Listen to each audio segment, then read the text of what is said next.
국민TV 라디오 정오종합뉴스. 국가보훈처가 대통령 선거가 치러진 지난해 진보정부가 들어서면 통일을 추진하지 않고 중국의 변방으로 몰락할 수 있다는 등 보수정권 재창출을 노골적으로 편드는 내용의 교재를 만들어 안보교육을 진행한 것으로 드러났습니다. 새누리당은 남북정상회담 대화록 음원 파일 공개를 주장하는가 하면 민주당은 또 다른 정쟁의 불씨가 될 수 있다며 반대하고 있어 여야 공방이 지속되고 있습니다. 우리 정부가 A급 전범을 비롯해 독도를 망언하거나 야스쿠니 신사를 참배한 일본 구구 정치인 12명에게 훈장을 수여한 사실이 확인됐습니다. 이명박 정부 시절 4대강 사업을 진행하다 비자금 조성과 입찰비리 혐의로 검찰 수사를 받았거나 기소된 대형 건설사, 엔지니어링 설계감리 업체들이 정부의 훈포장을 받은 사실이 구체적으로 확인됐습니다. 이상은 이 시간 주요 뉴스입니다.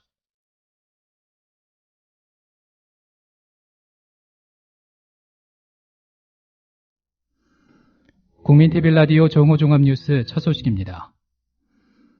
국가보훈처가 대통령 선거가 치러진 지난해 진보정부가 들어서면 통일을 추진하지 않고 중국의 변방으로 몰락할 수 있다는 등 보수정권 재창출을 노골적으로 편드는 내용의 교재를 만들어 안보교육을 진행한 것으로 드러났습니다. 또 이 교재는 87년 민주화 이후 사회 곳곳에 종북 친북 세력이 파고들었다며 이들이 미국산 쇠고기 수입 반대 촛불 시위를 일으켰다고 적고 있습니다. 이 교재를 표준안으로 국가발전 미래교육협의회, 자유총연맹, 제양군인회, 6.25 참전군인 등의 강사들이 국비로 진행한 교육이 모두 1411회나 됐습니다. 이 강의를 들은 사람은 22만 7,528명으로 집계되고 있습니다.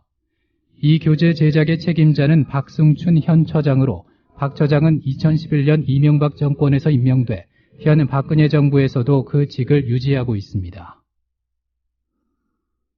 새누리당은 남북정상회담 대화록 음원 파일 공개를 주장하는가 하면 민주당은 또 다른 정쟁의 불씨가 될 수 있다며 반대하고 있어 여야 공방이 지속되고 있습니다.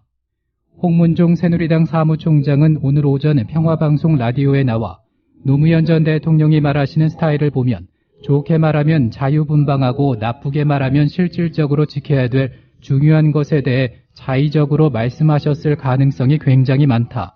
그래서 실제로 포기 발언 같은 얘기를 할 수 있다고 생각한다고 말하며 음원 파일을 공개하는 게 굉장히 중요한 일이고 시시비비를 꼭 가려야 되겠다면 그것이 가릴 수 있는 유일한 방법이라고 생각한다고 거듭 강조했습니다. 새누리당 조원진 제2정조위원장의 말입니다. 새누리당과 민주당이 즉시 음원 파일 공개 열람단 구성을 해서 음원 파일을 공개함으로써 이 문제를 정쟁에서 끝을 내는 그런 필요가 있다, 이런 말씀을 드리겠습니다. 이 전체적인 음원 파일 공개가 되기 전에 여야 간에 이 NLL에 대한 수호 의지를 발표할 수가 없습니다. 한편 민주당은 대화록 공개도 불법인데 녹음 파일까지 열 수는 없다는 입장입니다.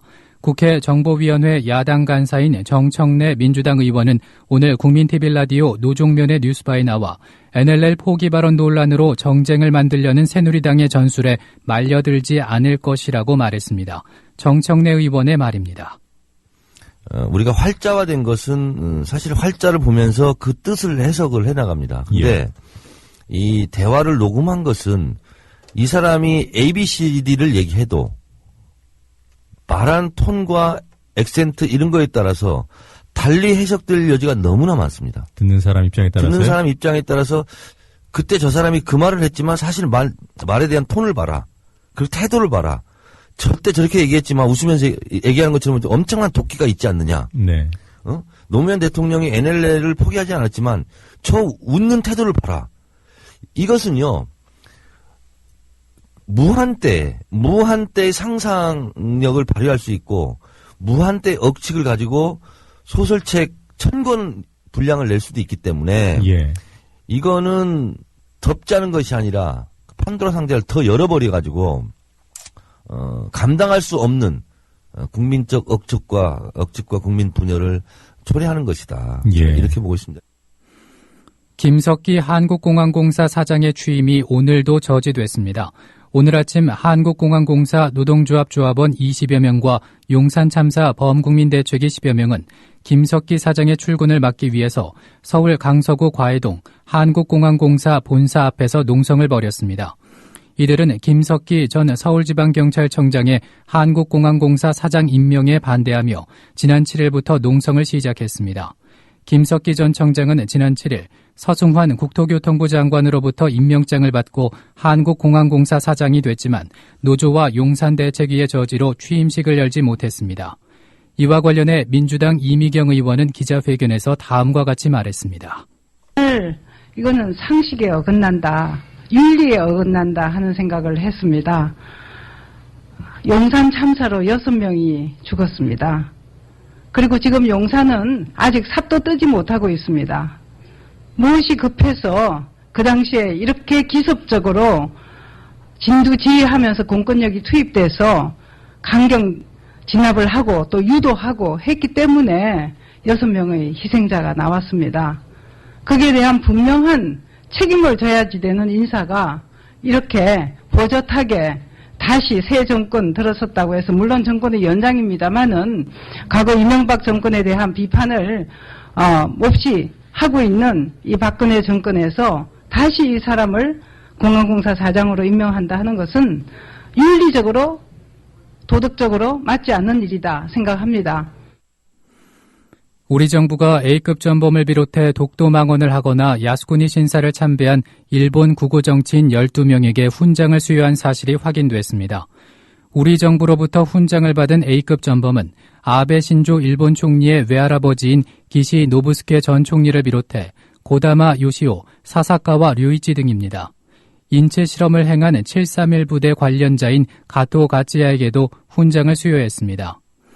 2011년 11월 이명박 대통령은 수차례 야스쿠니 신사를 참배하고 독도가 일본 영토라고 주장한 모시요리 전 일본 총리에게 수교 훈장 가운데 최고 등급인 강화대장을 수여했으며 야스쿠니 신사를 참배해왔던 스즈키 젠코 전 총리와 나카소네 야스히로 전 총리도 수교 훈장을 받았습니다. 이들에게 훈장을 수여한 정부는 박정희 정부 7명, 전두환 정부 3명, 김영삼 정부 1명, 이명박 정부 1명입니다.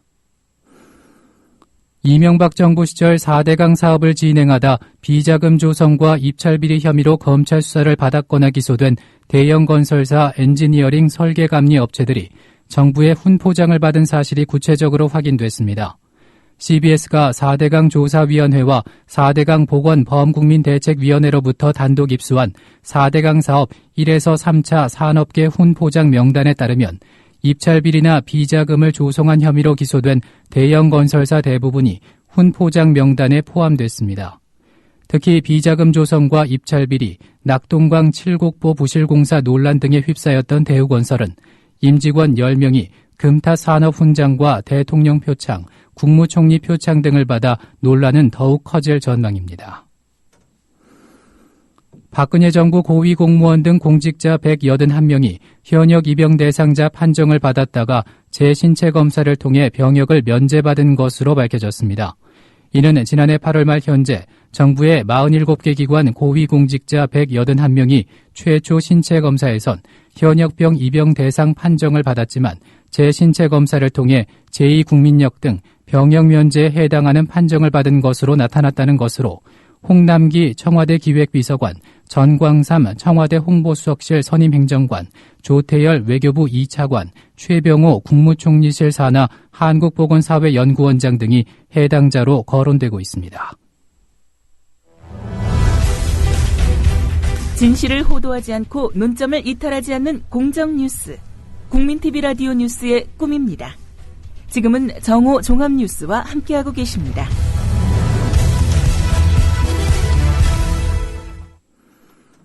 이어서 논평입니다. 오늘은 민주당 진짜 천막당사 신세될 수 있다라는 제목으로 본방송 조상훈 사무국장의 논평이 있겠습니다. 민주당이 결국 서울광장 천막을 거뒀습니다.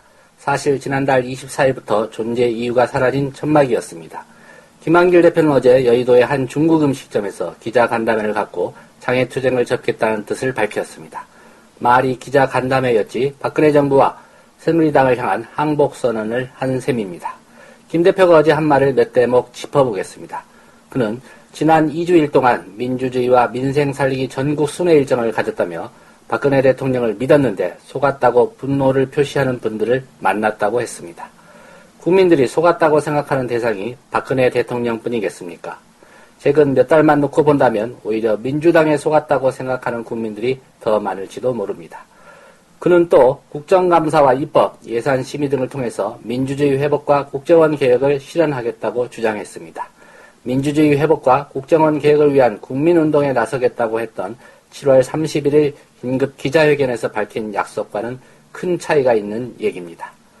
원외투쟁을 확장하기 위해서 투쟁 방식을 진화시켜야 한다며 더 많은 국민들과 함께할 수 있는 방안을 구체적으로 마련하겠다고도 했습니다.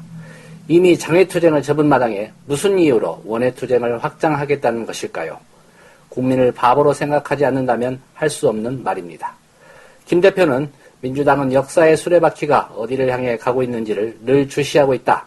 민주당은 그 길에서 언제나 국민과 함께할 것이라고도 했습니다. 이런 야당과 언제나 함께할 국민이 얼마나 될지 자문해보기 바랍니다. 8월 1일부터 시작된 민주당의 이른바 원내의 병행투쟁은 실패가 예견됐던 전략이었습니다. 민주당은 장외로 나온 날부터 어떻게 하면 국회로 다시 들어갈 수 있을까를 고민했을 것입니다. 박근혜 대통령과의 회담을 먼저 제안한 일, 이석기 의원 사건을 이유로 촛불 시민과 멀어진 일, 아무것도 얻을 게 없다는 것을 뻔히 알면서도 3자 회담에 응한 일, 사상 유례없는 강력한 원내투쟁을 하겠다며 국회로 복귀한 일, 그리고 김 대표의 어제 간담회까지. 국가정보원의 대선 개입에 대한 박근혜 대통령의 사과, 진상규명과 책임자 처벌, 남재준 국정원장의 해임, 국회 주도의 국정원 개혁, 민주당이 장외로 나오며 요구했던 것 중 어느 하나도 이룬 것 없이 그들은 천막을 접었습니다. 그만큼 민주당이 절박하지 않다는 얘기입니다. 이러다 자신들의 선택에 의해서가 아니라 민심의 선택에 의해서 진짜 천막당사를 쳐야 할 때가 올지도 모릅니다. 국민TV 라디오 논평이었습니다. 이어서 날씨입니다. 오늘 중부지방은 대체로 맑다가 오후에 흐리겠고 남부지방과 제주도는 대체로 흐리겠습니다. 낮 최고 기온은 서울, 청주 26도, 광주 24도, 대구 25도로 어제와 비슷하겠습니다. 서울 지역의 현재 기온은 23.3도입니다. 국민TV 라디오 정오종합뉴스를 마칩니다. 아나운서 정승조였습니다.